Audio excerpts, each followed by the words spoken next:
جائے گا۔ مثال کے طور پر کوئی پلاٹ لیا یا مکان لیا اور اس کو بیچنے کے لیے نہیں خریدا ہے، اپنے رہنے کے لیے خریدا یا ایسے ہی رکھ کر کے چھوڑ دیا ہے کہ کبھی کام آئے گا، تو اس پلاٹ اور مکان پراپرٹی وغیرہ میں زکوٰۃ واجب نہیں ہوتی ہے۔ اور اگر پلاٹ مکان جائیداد وغیرہ کوئی اس لیے خریدے تاکہ اس کو میں بیچوں اور بیچ کر کے نفع کماؤں، تو پھر اس پلاٹ اور مکان وغیرہ میں زکوٰۃ واجب ہو جائے گی۔ کیوں؟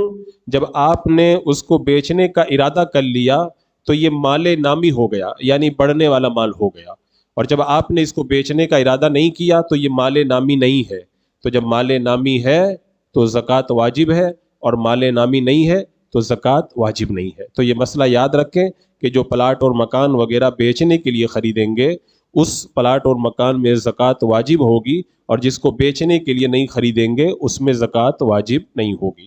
اب یہاں پر ایک مسئلہ یہ پیش آتا ہے کہ کبھی کبھی آدمی کوئی سامان خرید لیتا ہے اور پہلے بیچنے کی نیت نہیں تھی، بعد میں یہ ارادہ بنا لیا کہ اس کو میں بیچوں گا، تو کیا بعد میں جو بیچنے کا ارادہ بنا دیا تو یہ مال نامی ہو گیا اور اس میں زکوٰۃ واجب ہو گئی یا نہیں؟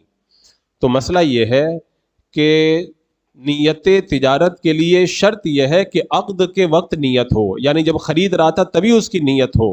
اگر رکھنے کے لیے کوئی چیز خریدے اور یہ نیت کی کہ نفع ملے گا تو بیچ دوں گا، تو یہ مال نامی نہیں ہوگا اور اس کے اندر زکوٰۃ واجب نہیں ہوگی۔ آپ نے جب خریدا اسی وقت آپ نے جب نیت کر لی تھی بیچنے کی تو اس نیت کا اعتبار ہوگا اور زکوٰۃ واجب ہوگی، بعد میں آپ نیت کر لیں اس کا اعتبار نہیں ہوگا۔